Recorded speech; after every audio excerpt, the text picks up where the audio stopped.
जय हिंद मित्रों, हम आप सभी का फ्यूचर स्टडी ग्रुप रुस्तमपुर में आप सभी का स्वागत करते हैं।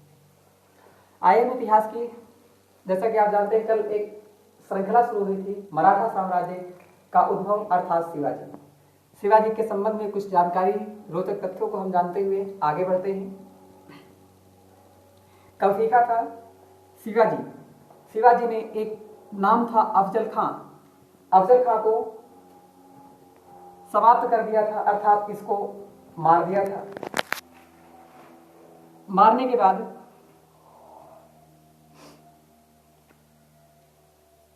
आगे अपना कब्जा करना, यानी किलों की कब्जा करना प्रारंभ कर दिया था, जिसकी अगली श्रृंखला में हम देखते हैं।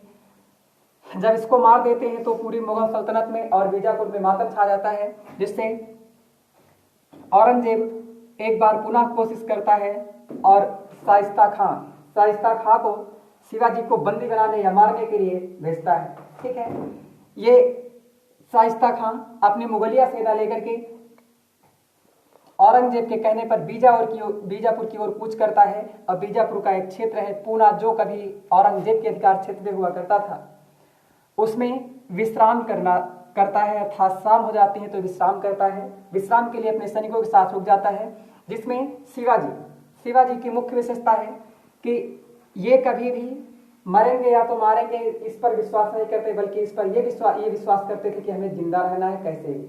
ठीक है, और आप जानते हैं छल के साथ छल करना छल नहीं है कि नहीं? बहुत शिवाजी की व्यक्तिगत विशेषता रहती है कि जब ये सोचते हैं कि जब दुश्मन कमजोर हो तो उस पर वार कर देना चाहिए यदि विजय प्राप्त करना है तो। सही ना? अर्थात अवसर आते ही उस पर वार कर देना चाहिए। तो देखते हैं यह शाइस्ता खां शिविर में है और पूरी सेना विश्राम कर रही है, जिसके शाइस्ता खां के साथ उसका पुत्र फतेह खां भी है। ठीक है, तो ये शिविर पर अचानक आक्रमण कर देते हैं अपने कुछ मवाली मित्रों के साथ। मवाली कहे तो बवाली है ना, अर्थात अपने कुछ 400-500 की टुकड़ी के सैनिकों की टुकड़ी के साथ ये हमला कर देते हैं और पूरी जो मुगल सेना होती है उसको ये मार देते हैं, जिसमें से इनका पुत्र अर्थात शाइस्ता खां का पुत्र फतेह खां भी मारा जाता है। ठीक है, और शाइस्ता खां लड़ते ही क्या करते हैं, अपना अंगूठा गंवा देते हैं, अर्थात इनका अंगूठा कट जाता है। ठीक, अंगूठा कटने के बाद ये तुरंत ही पहुंच जाते हैं, अर्थात अपना कटा हुआ अंगूठा लेकर के पहुंचते हैं मुगल दरबार में। तो औरंगजेब देखकर और परेशान हो जाता है। ठीक है, इधर इनको समाप्त करने के बाद पूरी तरह से इनका जितना भी अस्त्र शस्त्र था शिवाजी ने इसकी लूट कर ली, अर्थात शाइस्ता खां के जितना अस्त्र शस्त्र था उसको लूट लिया। ठीक है, लूटते ही ये आप देखेंगे तो दक्षिण भारत का एक क्षेत्र है, दक्षिण भारत का जो क्षेत्र है, तो यहाँ पर ये बैठे हैं। अभी इनका साम्राज्य मराठा साम्राज्य बना नहीं है, तो मराठा के ऊपर छोटा सा क्षेत्र है सूरत। क्या नाम है? सूरत। ये सूरत है। सूरत को इन्होंने 1664 में इसकी लूट की। कब की? 1664 में। 1664 में इसकी लूट की। ठीक है, 1664 में जैसे ही इन्होंने लूट की तैसे ही औरंगजेब पहले तो परेशान था, शाइस्ता खां का अंगूठा कट गया था उसके चक्कर में, और इधर सूरत चला गया। सूरत इसलिए प्रसिद्ध था, सूरत उस समय औरंगजेब की आर्थिक राजधानी थी, अर्थात आर्थिक क्षेत्र पर यानी उसकी अर्थव्यवस्था पर कौन कब्जा कर लिया? औरंगजेब ने, सॉरी क्या नाम, शिवाजी ने। ठीक है, कब्जा कर लिया। कब्जा करते ही औरंगजेब को समझ नहीं आता, औरंगजेब तुरंत जो है एक आमेर होता है, आमेर वर्तमान का राजस्थान, आमेर का शासक है, उसका नाम है जय सिंह। क्या नाम है? जय सिंह। ठीक, उसका नाम है आमेर का शासक, उसका नाम है जय सिंह। जय सिंह को भेजता है किसके लिए? शिवाजी को कैद करने के लिए या फिर शिवाजी को मारने के लिए। ठीक है, जिसमें आइए सूरत को देखते हैं। पहले सूरत की लूट कर लिया, तो सूरत की लूट कर लिया, कोई सूरत के विषय में जान लेते हैं। तो सूरत को शाहजहां के समय में एक आपका इटली यात्री आता है, उसका नाम होता है मनुची। क्या नाम है? मनुची। ये 15 वर्ष का नवयुवक होता है। इसने अपनी पुस्तक को लिखा है एक यात्रा वृत्तांत, जिसका उसका नाम है Storia do Mogor. Storia do Mogor. Storia do Mogor को मोगोर में इसने सूरत को दुनिया का सबसे भव्य शहर बताया है। ठीक है। और अकबर के समय में एक आया था फिंच नामक ब्रिटिश यात्री। कौन? फिंच। फिंच नामक ब्रिटिश यात्री आया था। इसने फतेहपुर सीकरी और आगरा इन दोनों को लंदन से भी बड़ा बताया था। ठीक है, कोई याद रखना, वन लाइनर में आ जाते हैं कभी कभी। तो आइए हम चलते हैं जयसिंह की ओर। तो जब जयसिंह, औरंगजेब ने जयसिंह को भेजा था, किसको भेजा था? जयसिंह को। राजा जयसिंह को, जो आमेर के राजा हैं, इनको शिवाजी को पकड़ने के लिए भेजा था, जिसमें शिवाजी उस समय कहां पर हैं? पुरंदर के किले में। कहां? पुरंदर के किले में। पुरंदर किले के अंदर हैं। ठीक है, अर्थात पुरंदर किले में। तो शिवाजी तो जयसिंह अपनी पूरी मुगल सेना लेकर के, अर्थात अपनी फौज और मुगल सेना को लेकर के, जो आपका पुरंदर का किला है, चारों तरफ से पुरंदर किले को घेर लेते हैं। क्या कर लेते हैं? घेर लेते हैं। और यह घेरा इनका करीब करीब 6 माह तक पड़ा रहता है। कितने समय तक? 6 माह तक पड़ा रहता है, जिसमें शिवाजी परेशान हो जाते हैं। समझ जाते हैं शिवाजी हम बच नहीं पाएंगे, ठीक, बचने की कोई चांस नहीं। तो शिवाजी मजबूर होते हैं एक समझौता करने के लिए ज्यादा जयसिंह से। तो जयसिंह से समझौता करने के लिए मजबूर होते हैं। उसे ही हम पुरंदर की संधि के नाम से जानते हैं। किस नाम से? पुरंदर की संधि के नाम से जानते हैं। तो भैया पुरंदर की संधि कब हुई? आंसर होगा 1665। कब? 1665। 1665 में पुरंदर की संधि होती है। यह एक अपमानजनक संधि थी। अपमानजनक संधि थी का मतलब, जो आमेर के राजा हैं, आमेर के राजा जो भी बताते हैं वह सब के सब, आमेर के राजा जो है ये पूरी तरह से जो कहते हैं शिवाजी को, वह सारी शर्तों को मानना पड़ता है। इस प्रकार से इसे आप जो है क्या कहते हैं? अपमानजनक संधि के नाम से जानते हैं। तो कौन कौन शर्तें होती हैं? तो शर्तें देख लेते हैं। शिवाजी जितना भाग जीते, उन सभी जीते हुए भाग का 2/3 भाग, कितना? 2/3 भाग मुगलों को देना स्वीकार किया करना पड़ता है। मुगलों को देने के लिए स्वीकार करना पड़ता है। और शिवाजी और संभाजी, अर्थात शिवाजी संभाजी कौन है? तो शिवाजी के पुत्र हैं। किसके? शिवाजी के पुत्र हैं संभाजी। तो शिवाजी और संभाजी ये दो के दोनों मुगल सेवा में जाने के लिए इन्हें मजबूर होना पड़ता है, अर्थात हाँ करना पड़ता है। ठीक है। और शिवाजी के द्वारा जीते गए 35 किलो, कितने को?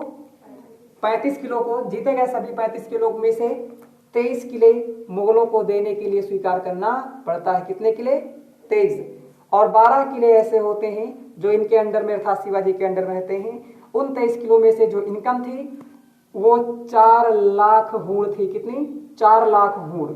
ठीक है, इसे याद रखेंगे। अगली शर्त क्या है? तो जयसिंह ने इन दोनों को, अर्थात शिवाजी और इनके पुत्र संभाजी दोनों को मुगल सेवा में जाने के लिए कहा, जिसमें से राजा जयसिंह ने इसने पूछा था, अर्थात शिवाजी ने पूछा था जयसिंह ने से, क्या हम जाएंगे तो हमें वो छोड़ेगा? तो उसमें जयसिंह ने शर्त दी थी। शर्त के मुताबिक कहा था कि हम तुम्हारे प्राणों की रक्षा करेंगे। क्या करेंगे? तुम्हारे प्राणों की रक्षा करेंगे, इसका वचन देते हैं। तब शिवाजी मुगल दरबार में जाते हैं, जिसमें से मुगल दरबार में सिजदा एवं पाबोस और चहार तस्लीम, ये व्यवस्था सिजदा एवं पाबोस आप जानते हैं किसने शुरू किया था? सिजदा एवं पाबोस किसने शुरू किया था? तो उसका नाम है बलबन। कौन? बलबन ने प्रारंभ किया था। ठीक है, ये नहीं करते हैं और औरंगजेब भी इनका सम्मान नहीं करता है, जिसके संबंध में परेशान होकर के, अर्थात गुस्सा होकर के दरबार को छोड़कर चले आते हैं, एक चहार तस्लीम किए बिना। चहार तस्लीम किए बिना का मतलब, राजा के सामने से जाया जाता है तो ये सब किया जाता है, देखेंगे कभी। ठीक, जैसा आप जानते भी होंगे। बात समझ पा रहे हैं? इतना काम खत्म। तैसे ही औरंगजेब जयसिंह से पूछता है कि क्या हो भैया, काहे चला गया, अर्थात चला क्यों गया? ठीक है, तो पूछते हैं क्या तुमने इसे कोई वचन वचन तो नहीं दिया? तो जय सिंह बताते हैं मैंने कोई वचन तो नहीं दिया, लेकिन हाँ इसके प्राणों की रक्षा करने का वचन दिया है। तो औरंगजेब कहता है कि यही सब तो तुम दे आए हो, अर्थात इसे प्राण ही तो हमें चाहिए, हमें ये थोड़े चाहिए। ठीक है, तो इसके लिए औरंगजेब ये जानता था कि अगर हम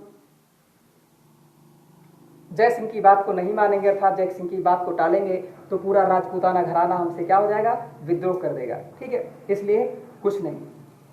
तो शिवाजी वहां से चले आते हैं। फिर शिवाजी जब चले आते हैं उसके बाद किसी प्रकार से जय सिंह को भेजते हैं औरंगजेब, उनको लेकर के आओ चाहे जैसे। ठीक है, तो औरंगजेब जब भेजते हैं जय सिंह को, तो जय सिंह जाते हैं किसके साथ, अपने पुत्र के साथ, अर्थात जय सिंह के पुत्र का नाम है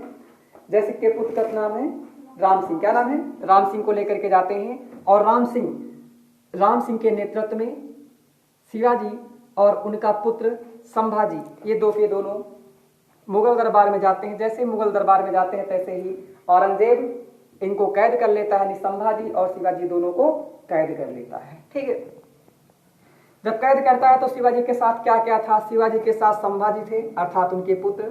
ठीक, और शिवाजी का एक हमशक्ल था, महत्वपूर्ण नाम है।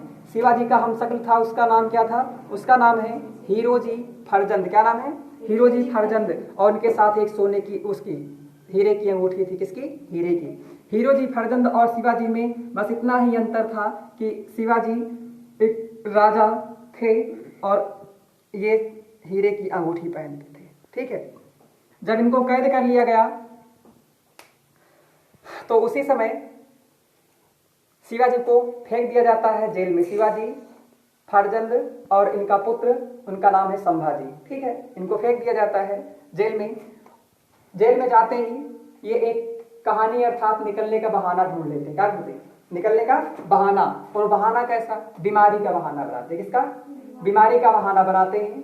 और जब बीमारी का बहाना बनाते हैं तो औरंगजेब दवा कराता है। दवा कराते कराते मजिक दवा करा देता है। फिर कहते भैया हम ठीक हो गए हैं। ठीक होने के बाद शिवाजी कहते हैं कि हम राजा हैं, और राजा है तो इस प्रकार से हम कुछ ना कुछ दान दक्षिणा करेंगे, जिसके लिए कहते हैं हम मिठाई बांटना चाहते हैं। क्या बांटना चाहते हैं? मिठाई। ठीक है, तो शिवाजी मिठाई बांटना चाहते हैं। इसके लिए बहुत सारी मिठाई बंटवाई जाती है, जिनमें से उनके साथ जो कूड़ा करकट निकलता है, उन कूड़ा करकट में शिवाजी और संभाजी दोनों बैठ करके चले आते हैं और कारागार में अपने स्थान पर अपने हमशक्ल हीरोजी फर्जंद को बैठा आते हैं, अर्थात उसके अंदर कराते हैं और वहां पर छोड़ करके चले आते हैं और अपनी हीरे की अंगूठी उसको पहना देते हैं। ठीक है, सारे सैनिक तो जानते हैं, औरंगजेब के सारे सैनिक जानते हैं कि शिवाजी अंदर लेटे हुए हैं, है ना, लेकिन वो कूड़े करकट के साथ निकल जाते हैं।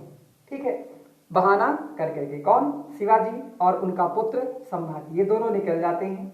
निकलने के बाद जब दक्षिण भारत पहुंचते हैं, दक्षिण भारत में औरंगजेब का एक पुत्र है, उसका नाम है बहादुर शाह। क्या नाम है? बहादुर शाह। ये दक्षिण का सूबेदार है, और दक्षिण का सूबेदार है तो इससे औरंगजेब ने एक पत्र लिखा। उस पत्र में माफी मांगा, जिसे माफीनामा के नाम जानते हैं। माफी मांगा कि हम तुम्हारे कैद से निकल आए हैं, अर्थात इसके लिए हम माफी चाहते हैं। तो औरंगजेब उसके संबंध में अर्थात उत्तर में देता है, कहता है ठीक है कोई बात नहीं, अर्थात उन्हें यानी शिवाजी को राजा की उपाधि देता है। क्या उपाधि देता है? तो याद रखना, शिवाजी को राजा की उपाधि कौन दिया? औरंगजेब ने। ठीक है, इनको राजा की उपाधि दिया। इस प्रकार से राजा की उपाधि मिलने के बाद शिवाजी का अगला टारगेट होता है, वह सन होता है 1670। कब? 1670 में ये पुनः सूरत विजय करते हैं। किसको? सूरत जीत लेते हैं, अर्थात 1670 में पुनः ये सूरत को जीतते हैं। और जीतने के बाद अपने साम्राज्य की स्थापना करते हैं, अर्थात 1674 में। 1674 में शिवाजी अपने साम्राज्य की स्थापना करते हैं और अपना राज्याभिषेक कराते हैं। वह राज्याभिषेक कराते हैं और राज्याभिषेक कराते ही उपाधि धारण करते हैं छत्रपति, अर्थात ये छत्रपति की उपाधि धारण कर अपना सिंहासन पर बैठते हैं। याद रखेंगे, छत्रपति की उपाधि धारण कर सिंहासन पर बैठते हैं। ठीक है, और अन्य इनकी उपाधियां हैंदो, धर्मोद्धारक और गौ ब्राह्मण प्रतिपालक, इतनी इनकी अन्य उपाधियां हैं। इनके संबंध में हम कल देखेंगे। धन्यवाद।